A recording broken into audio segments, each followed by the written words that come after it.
A ver, el libro para lo que me gustaría que sirviera sería para que la gente se hiciera una idea más clara de lo que es Haití, se acercara un poco más a Haití, se tuviera el tiempo de conocer, de intentar ver cómo puede acompañar a Haití en ese camino de reconstrucción.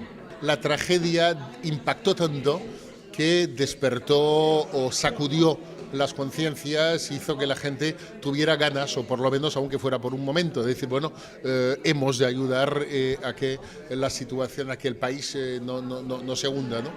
Pero hay que decir que la solidaridad es un esfuerzo diario, por lo tanto, no todo el mundo se puede comprometer realmente a que las cosas cambien de forma duradera, de forma sostenible, en un lugar del mundo que en el fondo, si lo miramos desde aquí, desde Barcelona, desde Cataluña, puede parecer que no tenga nada que ver con nosotros, ¿no? Desde aquí. Pero bueno, nos equivocamos, ¿no? Si opinamos de esa forma. Grandes logros, hay grandes esfuerzos, hay cosas que se han hecho que ni siquiera me imaginaba que podían haber tenido lugar, pero bueno, yo creo que queda un largo camino por hacer, tanto por parte, digamos, de Barcelona, como por parte también, o de Puerto Príncipe a nivel, digamos, de municipio parecido, a nivel de Haití.